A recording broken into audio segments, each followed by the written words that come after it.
인적이 드문 시골의 한 모텔. 누군가가 찾아오는데요. 안녕하세요. 안녕하세요. 찾기가 힘드셨죠? 여기가 좀 외지더라고요. 이 남자의 이름은 형수. 우와, 근데 진짜 방이 되게 넓다. 아, 저는 이런 데 처음 와봐가지고 잘 몰라요. 그런데 나 사진은 진짜 똑같네. 아, 똑같아야죠. 믿고 만나는 건데. 심상치 않은 두 사람의 대화. 이거 결정하는 거 좀 막 쉽진 않았어요. 뭔가 모종의 거래가 있는 듯했죠. 처음은 확실한 거지. 네, 처음이. 100만 원이 뭐 싼 돈은 아니니까. 그런데 잠시 뒤 너 고등학생을 맞는 거지? 형수는 문득 이상한 낌새를 느끼는데요. 왜요? 아니 그냥 뭐 갑자기 아닐 것 같은 생각이 드네. 어디 고등학교 다니는데? 신북고등학교라고 여기 올라오시는 길에 로터리 있는데 있는 거예요. 아 여기 올라오는 길 로타리에 있는 거? 네. 그러자 형수는 어이없는 듯 웃는데요.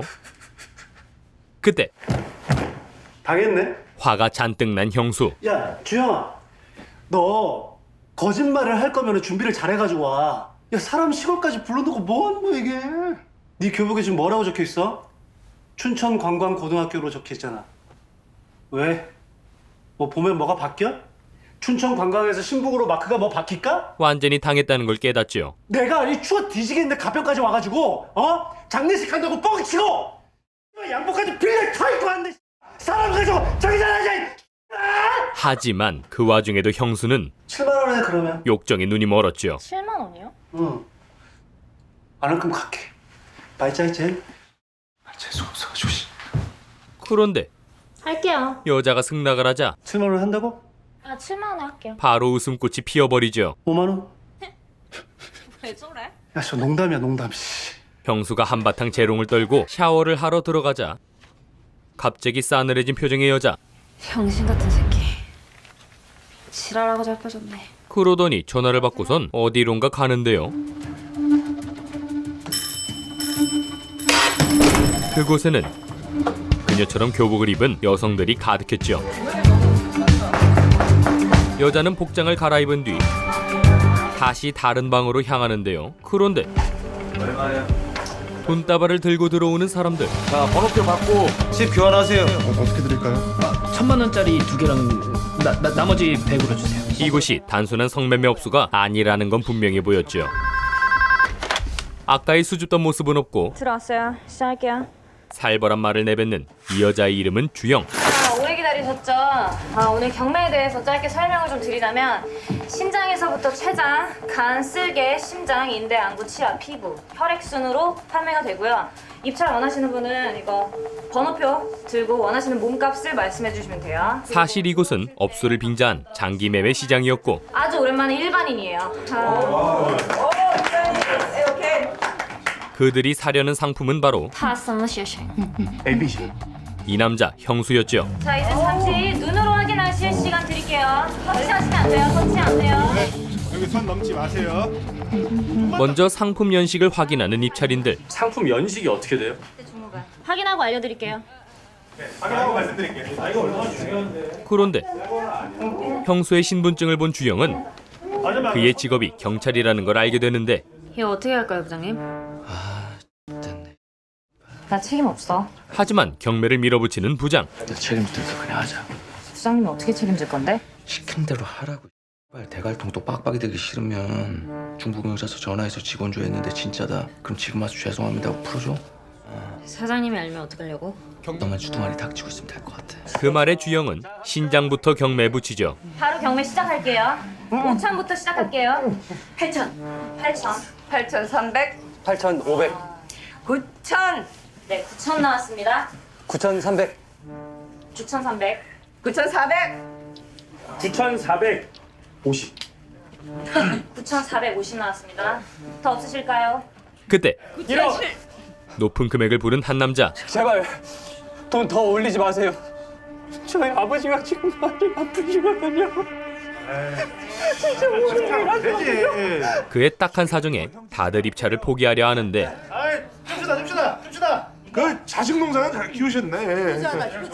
하지만 뭐 사직구장에 무슨 홈런볼 주나?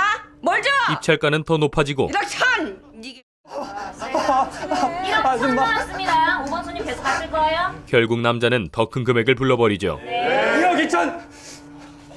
하나, 둘, 셋. 그 덕에 남자가 신장을 낙찰받게 되는데요. 네, 신장 A 1억 2천에 5번 효자손님께서 가져가셨습니다. 그런데 어이, 돈 없다. 이상 돈 없다. 돈이 부족한 상황. 돈이 없으면 안 되는 거 아시잖아요. 야, 돈이 있어야 가지고 올 거 아니에요. 왜? 조용히 캐피탈 주면 되지 왜 떠들어서 분위기 향을 내. 뭐라고? 야, 너네 가서 서류 갖고 와. 그러자 주영은 대출에 대해 알려주고 지금 마음이 급하셔서 실수하신 것 같은데 저희한테 얘기를 주시면 따로 도움을 드리는 부분이 있어요. 오반 손님 도와드려요? 캐피탈이에요. 괜찮으시겠어요? 무시무시한 담보에 대해서도 설명해 주는데요. 저희가 이제 제공해드리는 캐피탈 서비스는 선이자 35%를 제외한 나머지 금액을 빌려드리는 거예요. 하지만 이게 안 되겠다 싶으시면 이거 잘 들으세요.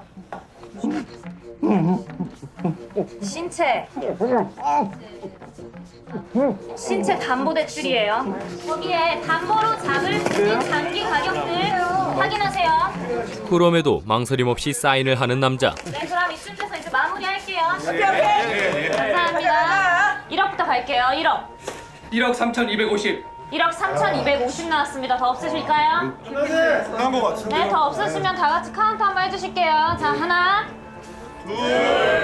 그렇게 끝내 신장을 낙찰받는데 네, 5번 효자손님 낙찰되셨습니다. 그런데 그 순간 지진으로 모텔이 무너져 버리죠.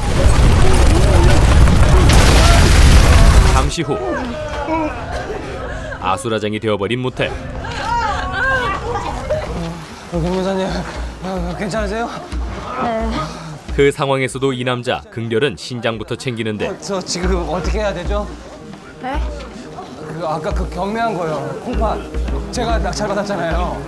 근데요. 콩팥 그거 어디서 봤냐고요? 저기요. 상황 안 보여요, 지금? 1억 3,250이었죠. 그리고 그 100만 원짜리 3개 1억 3,300. 50만 원을 거슬러 주셔야 되는데 현금으로 주시나요? 저기요. 그러자 주영은 긍렬을 다른 직원에게 보내버리고 저기로 가시라고요. 저쪽으로 가면 처리해주니까. 거기서도 신장 타령을 하던 긍렬은 아저씨.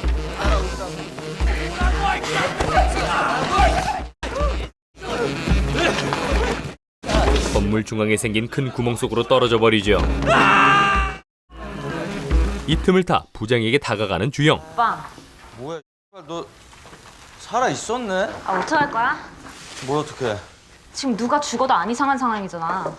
뭔 씨발 개 터는 소리를 하고 있어. 정신... 오빠 지금 사장 뒤치다거리나 하고 싶어? 그녀는 이 상황을 이용해 볼 생각이었는데요. 나 돈 있는데 알아. 오빠 사장 해야지. 아, 왜 부연 설명 그만하고 그냥 용건을 얘기해. 오빠 정리하는 걸 내가 돕겠다고. 대신 돈은 오빠가 다 가져. 그 사이 형수도 구멍 속으로 떨어지고 저 지가 이렇게 뒤질 거라는 걸 생각이나 해봤을까? 그 상황 속에서 부장은 주영과 손을 잡기로 하는데 너 씨발 진짜 돈 있는데 안다는 거지. 뭐 씨발 내키진 않는데 뭐 같이 한번 해보자. 자. 하지만 이건 미안해서 어떡하지? 사실 나는 그건 속임수에 불과했죠. 사장님을 나게 좋아해. 그걸 몰랐구나.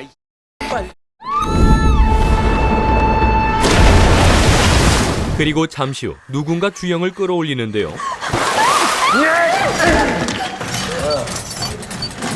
너 뭐야? 그는 이 지하실에서 살고 있는 두 형제 중 한 명이었고 너 여기 왜 왔어? 지진 났어. 지금 위에 지진 났다고. 조금 모자란 이 형제들은 위에서 장기가 팔린 상품들을 이곳에서 처리하는 일을 하고 있었죠. 누가 또 잘못한 거야? 기계에 들어가서 사람이 막 움직이면 기계가 망가져. 그래서 팔다리 다 떼야 돼. 근데 살아있으면 팔다리를 못 떼. 저번에 민 씨가 술 취해가지고 팔다리 안 떼서 넣었는데 뼈 부셨다고 괜찮다고 귀찮다고 해서 통째로 막 아이씨. 그 불상을 말을 못해. 민 씨 때문에 내가 맞았잖아. 민 씨가 맞아야지 왜 내가 맞아? 너 다른 사람한테 얘기하지 말라 그랬지. 끼 들지 말라고 했을 텐데. 끼 들지 말라고. 주영은 이곳에서 나가려 하지만 못 나가. 아빠만 들어왔다 나갔다 할 수 있어. 나가면 아빠한테 혼나. 이에 그들을 이용하려는 주영. 지금 나가야 돼. 열쇠 어딨어? 열쇠가 어딨어? 아빠가 여기 없는데. 주영을 이곳으로 떨어뜨린 부장이 사장을 죽이려 한다고 거짓말을 하죠. 지금 안 나가면 너네 아빠 죽어. 아빠가 왜 죽어? 아빠가 대장인데! 지금 희숙이가 사장 아니 너네 아빠 죽이러 갔어. 하지만 말하지 마! 희숙이 삼촌이 얼마나 착한데! 우리 손 챙겨주는 분도 희숙이 삼촌인데. 그들은 대화가 통하는 상대가 아니었지요. 아빠 죽으면 우리 다 죽는 거야. 거짓말하지 말라고. 나도 아빠 구하려다가 희숙이 삼촌이 여기를 떨어뜨린 거라고. 그런데 그때 야, 봉아라. 앞에 떨어진 안 뒤졌네. 형수를 발견한 형제. 물고기야 죽으면 안 돼. 그들은 형수를 물에서 건지는데요. 선생님 저 살려주세요. 조준이 선생님 살려주세요. 제가 경찰한테 다 콧밥인 거 알지? 뭘 꼬라봐. 잠만 잤는데 괴롭히가. 더워 죽겠는데 뜨거운 커피 주고 날 진짜 좋아한단 말이야. 이를 본 주영은 형제를 유인하기 위해 기계를 고장내죠. 그러자 그들은 기계를 보러 가고 그 틈에 주영은 형수를 깨우죠. 아씨. 아씨. 아씨 내가 지금 이거 풀어줄 테니까 나 좀 도와줘. 나 경찰이야.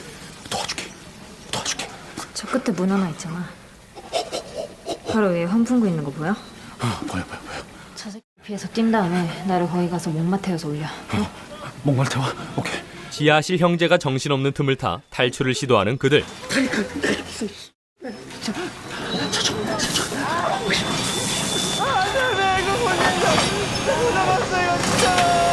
주영을 목마 태워 환풍구로 올려준 형수.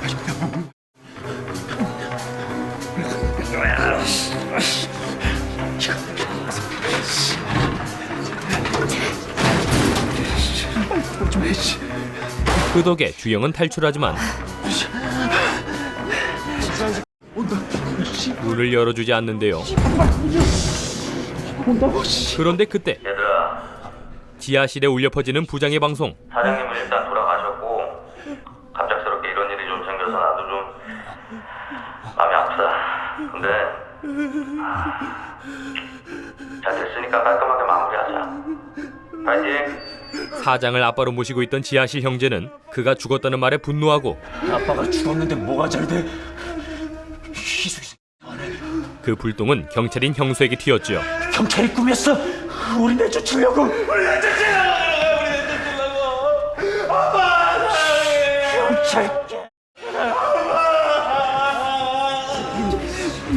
경찰.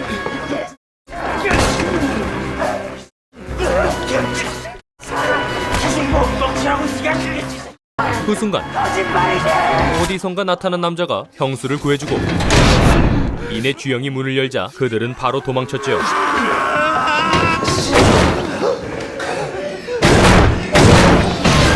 형수는 왜 바로 문을 열지 않았냐고 주영에게 따지지만 너 왜 문 빨리 안 열었어? 그녀는 뻔뻔하기만 했죠. 내가 아저씨 풀어주겠다고 했지. 이제 나가면 문 열어주겠다고 했어? 따라와요. 우리 할 거 있으니까. 뭐 할 게 있어? 진짜. 형수는 자신을 살려준 남자에게 감사 인사를 하는데요. 아유 진짜. 덕분에 살았습니다. 예. 진짜 감사합니다. 그런데 몸은 괜찮으신 거죠? 아 예 괜찮아요. 과할 정도로 형수를 챙기는 이 남자. 이거 입으세요. 뭐 이렇게까지. 이 남자의 이름은 긍결. 야, 너 여기 막혀 있으니까 다시 내려온 거네? 어? 그래서 문 늦게 연 거네? 다 같이 여기 갇혀서 사이좋게 뒤질까봐 내려간 거지. 소리 하지 마. 씨. 아무튼 아까 얘기 다 끝났으니까 빨리 치우고 나가자고요. 제가 8천 모은 거에 2천 대출 받아서 오늘 온 거거든요. 그리고 지금 간 1,000만 원어치랑 안구 하나 담보해가지고. 사실 그가 이렇게까지 하는 이유는 바로 형수의 신장 때문이었죠. 아까 아저씨 콩팥을 제가 샀어요. 뭘요? 이게 제 거라고요. 효자구나. 우리 아버지가요, 합법적으로 진짜 오래 기다리시다가 부자들한테 순번 뺏기고 기다려도 안 되는 거예요. 하지만 형수는 신장을 떼어줄 생각이 없었고 그래서 뭐 어쩌라고요? 에? 아버지가 이런 거 좋아하시겠어요? 그리고 나 경찰이야. 형사. 형사인데 뭐요? 내가 돈 냈잖아. 그렇게 두 사람이 싸우는 사이 막힌 문을 열고 있던 주영. 일단 지금 좀 밀면 될 것 같거든요? 그 말에 힘을 합쳐 문을 열어보는데 둘.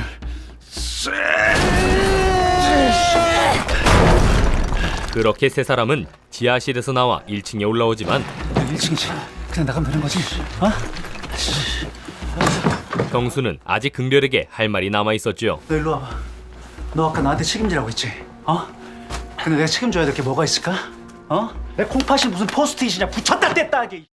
왜 진짜 씨. 무섭냐? 그 말에 몸을 떨던 긍별은 죽어보라고. 순식간에 형수를 제압하는데요.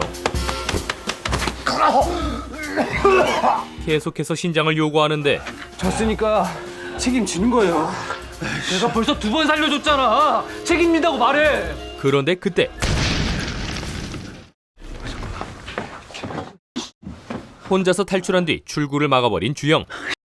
진짜 돌겠네. 개 같은 진짜 개뻥을 치고 또 도망을 쳤어. 이에 형수는 다른 길을 찾아보는데요. 이발 진짜 여기도 막혔어.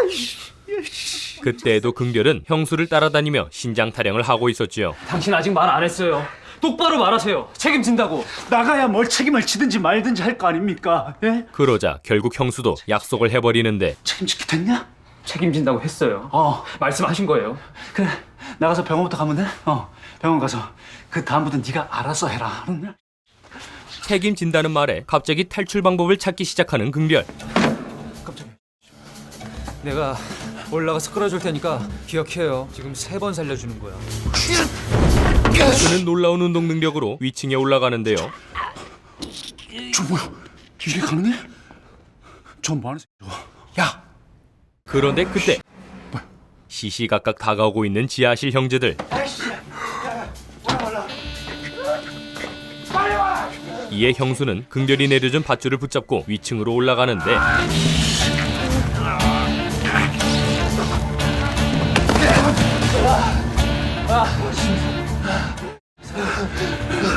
그 순간 위에서 사람을 떨어뜨리고 있는 조직원들. 저 위로 못 올라가겠네. 계단부터 찾아. 이에 두 사람은 다른 길을 찾아야 했죠. 방법이 없네. 그냥 구멍으로 가시죠. 답답한 소리 좀 하지 뭐. 야, 위에서 칼 들고 내려오고 밑에서 미친놈도 올라오고 내가 네 마음 알겠는데 내가 지금 당장 책임을 져줄 수가 없는 상황이잖아. 그렇지 않아? 나도 답답해. 화내지 말고. 진짜.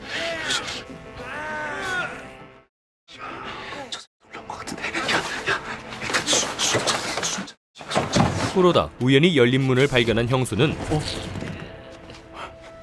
얼른 그 안으로 들어가 긍별을 따돌리는데요.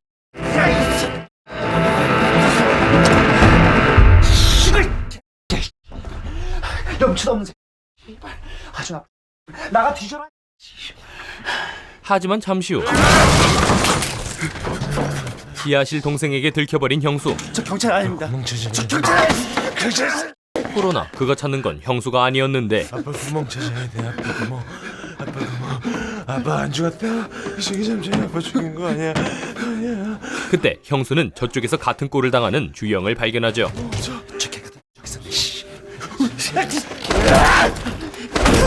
그때 여기다! 지하실 형제들은 그 방 안으로 사라지는데요. 경찰 아저씨, 그러자 다시 형수에게 다가오는 긍별. 일로 오시라고요. 안 가 이 개새끼야. 결국 두 사람은 제대로 한판 붙고 너만 운동했냐? 나도 좀 했거든.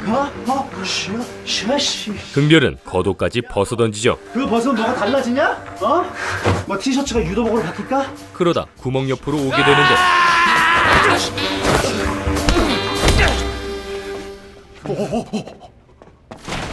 그 모습을 전부 봐버린 주영. 뭐? 싸움 구경할까? 재밌냐? 아저씨 그 팬티 꼴 보기 싫으니까 이거 하나 주워 입어. 그 말에 형수는 일단 옷을 주워 입는데 또 한 사람이 떨어졌죠. 뭐야 씨. 야 위에서 깜빡. 알고 보니 부장 패거리들이 위층에서 계속 사람들을 처리하고 던지고 있었던 건데요. 알았어. 여기 위험하니까 일단 옮기자. 옮겨. 자. 처음에는 괜찮다고 어떻게 너네를 죽이냐고 그러더니 갑자기 수기가 죽여서 기차를 나오면 그거 보고 돈 준다고 했다고. 결국 여자는 숨을 거두고 잠시 후 한 남자가 나타나는데 야, 구서 들어와. 귀 하나에 얼마 쳐준다는데 이 새끼야. 안 가져가면 내가 죽거든? 그는 방금 죽은 여자의 귀를 가지러 온 것이었지요. 나는 얘가 살려줄 테니까 알아서 살아. 못 본 척 할 테니까 쫓아오지 말라고. 쫓아오지 말라니까. 그러자 그를 밀어버리는 주영. 너 미쳤냐? 뒤질 짓을 했잖아. 진짜. 그녀는 이 지옥을 빠져나가기 위해 형수에게 한 가지 제안을 하는데요. 아저씨 오늘 몸값이 대충 다 해서 8억 정도 됐거든? 내가 그거 2배로 쳐줄 테니까 나 좀 도와줘요. 이어 방에 있는 구멍 하나를 보여주는데 뭐냐? 여기 내 방. 나도 내 방에 저런 구멍이 있는 줄 몰랐는데. 아까 그 미친. 여기다. 여기로 사라진 거구나. 장기 털린 시체 떨어뜨리는 거 아닌 것 같다. 그건 바로 상품을 떨어뜨리는 통로였고 건물 구조상 이 통로와 연결된 방이 각 층마다 하나씩 있었던 거죠. 아까 우리 있던 그 방 5층이었지? 그럼 거기랑 연결돼 있다며? 이거 관 타고 5층까지 제대로 올라갈 수 있을지 없을지도 모르고 올라간다 치더라도 여기 건물 출구가 여기 하나인데 누구라도 지키고 서 있지 않겠어요? 뭐 3층은 창고방 같은 데고 4층은 사장방. 그녀의 말에 의하면 이 통로와 연결된 사장방에는 어마어마한 돈이 숨겨져 있었는데 한 70억 있거든? 사장방에. 정확한 위치는 나랑 사장만 알아. 야, 네가 뭔데? 아까는 그냥 종업원이라며. 내가 여기 사장 다음으로 오래 있었어. 아까 그 지하실 개들이랑. 할 거야 말 거야? 그러자 7대3. 제안을 받아들이는 형수. 그래. 뒤져도 할 말 없기다. 이어 형수는 앞장서서 통로로 올라가는데요. 야, 뭔 일 생기면 나한테 못 박아라 이거지? 남자답게? 닥치고 빨리 좀 가. 잠깐만. 여긴가?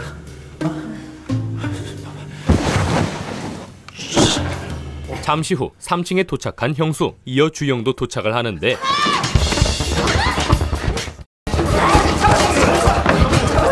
그런데 3층 창고방에는 경매에 참석했던 입찰인들이 있었죠. 제가 무슨 잘못을 했다고 진짜 이러세요 진짜. 가만히 있어 빨간 팬티. 그러나 상황 파악은 전혀 못하고 있는 입찰인들. 지금 방금 전에 이게 올라갔던 거. 니네 전에 이게 쿵쿵거리면서 올라갔던 거 그거 뭐야? 손님들 지금 아무것도 모르시죠? 1층 막혔어.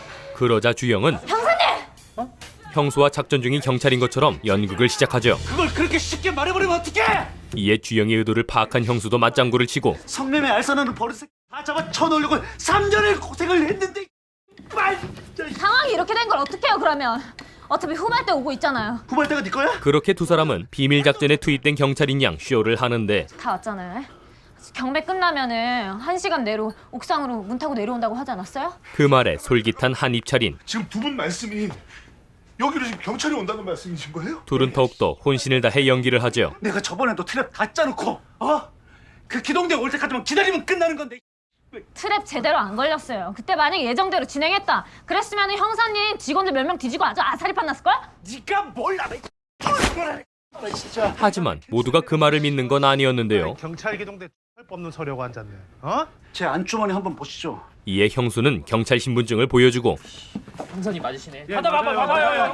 형수가 경찰이라는 사실에 입찰인들은 나중이를 걱정하는데 우리 다 같이 손잡고 깜방 가겠네. 우리가 형사 내장을 사러 왔는데, 그지? 그 말에 또다시 설득을 하는 형수. 피해자가 없는 범죄라는 게 성립 자체가 안 됩니다. 예? 그러니까 아무 걱정 안 하셔도 됩니다. 좋습니다. 제가 확인시켜 드릴게요. 예? 여기 휴대폰 가지신 분. 하지만 너 우리 휴대폰 없는 거 알고 하는 얘기지? 우리 아까 들어올 때 깡패들이 로비에서 싹 쓸어갔거든. 외부와 연락할 수 있는 방법은 없었는데요. 이에 입찰인들은 주영을 인질삼아 형수에게 일을 시키죠. 너 로비 가서 휴대폰 가져와. 10분 줄게. 나는 얘를 좀 때릴 거야. 가져오면 얘 손잡고 나가게 해줄게. 그렇게 형수는 다시 내려가게 되고 산타클로스도 아니고 진짜 미치겠네. 1층에 도착한 형수가 가장 먼저 만난 사람은 다름 아닌 긍렬이었는데 과연 형수는 휴대폰을 찾아 무사히 3층으로 돌아갈 수 있을까요? 지금까지 광기 어린 스릴러 드라마 몸값이었습니다. 티빙 오리지널 드라마 몸값은 2022년 10월 공개된 시리즈인데요. 당시에도 독특한 세계관으로 많은 사랑을 받다가 지난 4월 칸 국제 시리즈 페스티벌에서 한국 드라마 최초로 각본상을 수상하면서 다시 한번 입소문을 타고 있지요. 매회 첫 장면부터 마지막 장면까지 단 한순간도 놓칠 수 없을 만큼 몰입도가 상당한 작품인데요. 여기에는 각 인물의 욕망을 거침없이 표현해낸 배우들의 역할이 정말 컸던 것 같습니다. 부정을 저지르다 죽을 고비를 만난 형수 역의 진성규 배우, 장기밀매 조직원에서 더 큰 야망을 보이기 시작하는 주영 역의 전종서 배우, 자신이 낙찰받은 신장에 끝까지 집착하는 긍렬 역의 장귤 배우까지 개성 넘치는 인물들을 설득력 있게 그려내고 있는데요. 그러다 보니 인물들이 부딪힐 때마다 더욱 몰입했던 것 같습니다. 솟아날 구멍 하나 안 보이는 지옥 같은 건물에서 새 인물의 결말이 궁금하시다면 지금 바로 티빙에서 시청하시기 바랍니다. 지금까지 드라마 몸값 소개해드렸고요. 그럼 저는 이만 물러가도록 하겠습니다. 지금까지 드림텔러였습니다.